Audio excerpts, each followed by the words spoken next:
एकीकडे ड्रग्स विरोधात देशभरामध्ये लढाई होत असतानाच महाराष्ट्रामध्ये एक वेगळी घटना घडल्याचं बघायला मिळते। कारण ड्रग्स जो आरोपी जामिनावरती बाहेर आलेला आहे त्या आरोपीच्याच हस्ते भाजपचे मंत्री राज्याचे मंत्री चंद्रशेखर बावनकुळे यांचा सत्कार करण्यात आलेला आहे। ती घटना धाराशिवमध्ये घडलेली आहे। ओमराजे निंबाळकर आहेत माझ्यासोबत बोलण्यासाठी। तुम्ही तो व्हिडिओ बघितला, क्रेननी सत्कार झालेला आहे, कसं काय प्रतिक्रिया तुमची? मला वाटतंय ह्याच्यापेक्षा दुर्दैवाची दुसरी गोष्ट कुठलीही असू शकत नाही।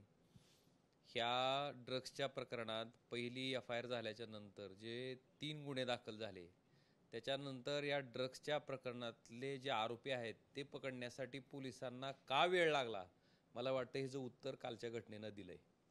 आणि मी आधीपर्यंत म्हणत होतो की ह्याच्यात आपण राजकारण नको, पण इतकी नालायक मंडळी आणि इतकी नीच विचाराची असतील असं मला वाटत नव्हतं।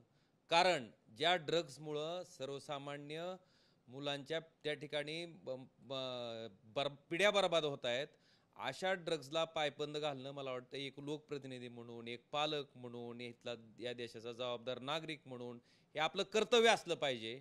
पण मला वाटतं त्यालाच मूठमाती दिल्याचं ह्या ठिकाणी ह्या घटनेवरनं दिसतंय।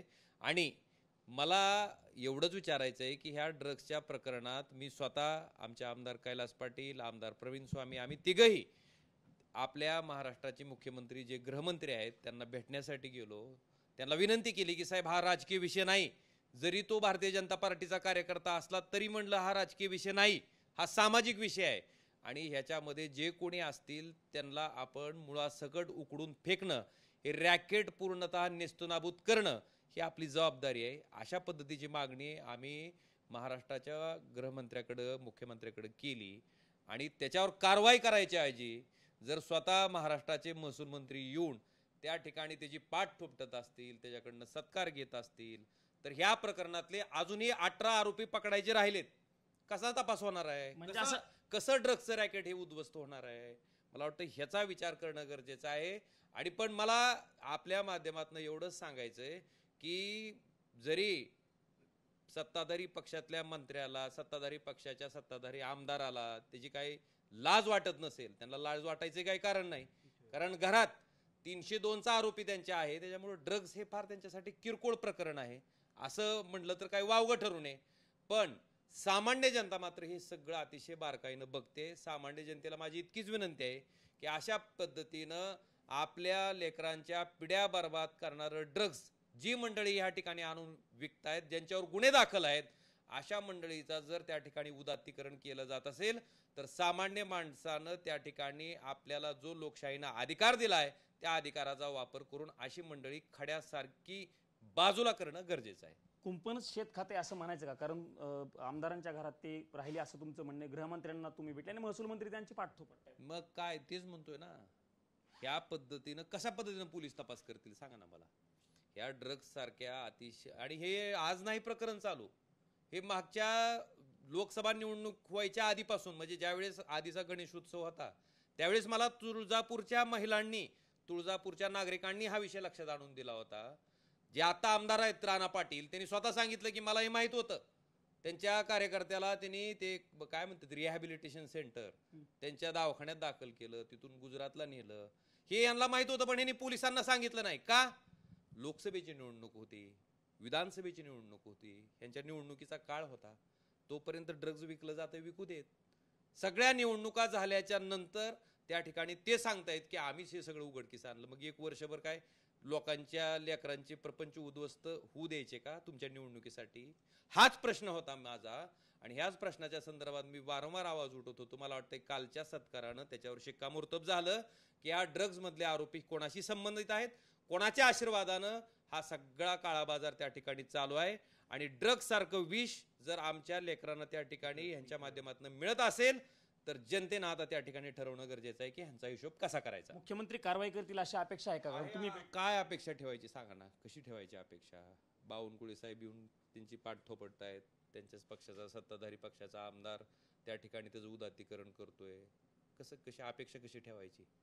आता अपेक्षा जनतेकडनंच आहे। म्हणजे बावनकुळेंना माहित नव्हतं का तो आरोपी आहे म्हणून? मला वाटतं त्या आमदाराला तर माहित होतं ना, जो तिथला स्थानिकचा आमदार आहे त्याला तर माहित होतं ना की हा ड्रग्सच्या प्रकरणात आत्ताच जाऊन आलाय म्हणून जेलमध्ये, त्याला माहित नव्हतं का? सगळं माहित होतं पण दाखवायचं। आम्ही म्हणजे काय म्हणायचं त्याला, ती वॉशिंग मशीन आहेत, आम्ही सगळं स्वच्छ करतो. आणि मी सांगतो अशा मंडळीला स्वतःच्या राजकारणाच्या पलीकडे काही घेणं देणं पडलेलं नाही. हे अजून अधोरेखित झालंय की स्वतःचं राजकारण त्याच्या पुढं ह्यांना बाकीचं काही घेणं देणं नाही. लोकांची लेकरं ड्रग्सच्या व्यसनाच्या माध्यमातून आहारी जाऊन त्या ठिकाणी त्यांचे प्रपंच बर्बाद होत आहेत, आयुष्य बर्बाद होत आहेत, चालतंय त्यांना, पण ते ह्यांचं राजकारण चाललं पाहिजे. मला वाटतं हे अधोरेखित झालं. आणि निर्लज्जपणाचा कळस हा की त्या आरोपीला अटक झालेली असताना परत त्याला स्टेजवर, तो जामिनावर बाहेर आहे, परत त्याला स्टेजवर आणायचं, परत त्याच्या हातात त्याचा सत्कार करायचा, परत त्याच्या हाताने सत्कार स्वीकारायचा. मी म्हणलं ना, ज्याच्या घरात 302चा आरोपी आहे, पद्मसिंह पाटीलच 302चा आरोपी आहे, त्याला मला वाटतं हे जे प्रकरण आहे ड्रग्सचं हे किरकोळ वाटत असेल.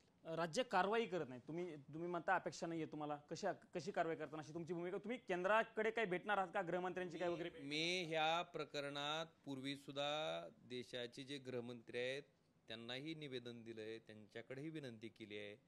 इथलं जे आपलं केंद्राचं ड्रग्सच्या विरोधीचं जे हे आहे सेंट्रल ब्युरो ऑफ नार्कोटिक्स, त्यांच्याकडे सुद्धा मी मागणी केलेली आहे.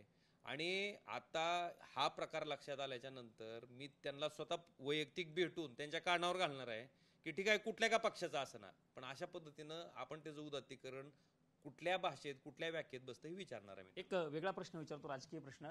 उद्धव ठाकरे 2 दिवसापासून दिल्लीमध्ये आहेत. काल त्यांनी राहुल गांधींची पण भेट घेतलेली आहे, त्यांच्या घरी त्यांची चर्चा झाली.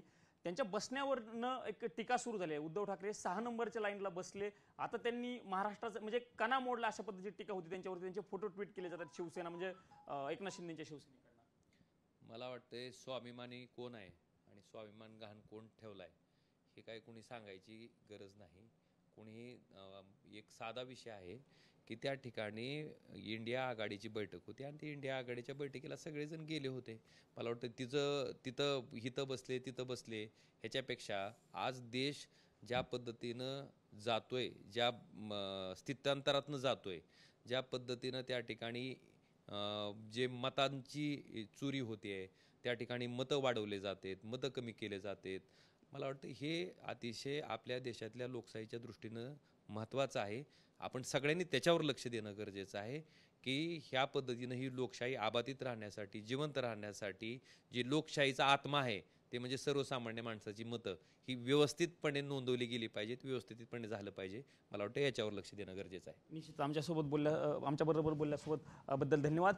हे होते ओमराजे निंबाळकर खासदार आणि त्यांनी स्पष्ट केलेलं आहे की या सगळ्या प्रकरणात, ड्रग्सच्या प्रकरणासंदर्भात मी केंद्रीय गृहमंत्र्यांची देखील भेट घेणार आहे आणि जो आरोपी आहे त्या आरोपीला कशा पद्धतीने ह्यांनी सरकारने किंवा महसूल मंत्र्यांनी पाठ थोपटली त्याच्याबद्दल देखील त्यांनी प्रतिक्रिया दिल्याचं आपल्याला बघायला मिळते. सोबतच मुख्यमंत्री कारवाई करतील का असा देखील सवाल या ठिकाणी ओमराजे निंबाळकर यांनी व्यक्त केल्याचं आपल्याला बघायला मिळते.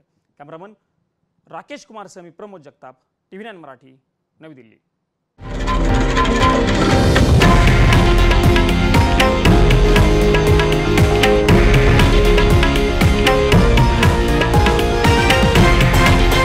हे आहे देशातील नंबर 1 न्यूज नेटवर्क आणि आपण पाहत आहात TV9 मराठी, एकमेव.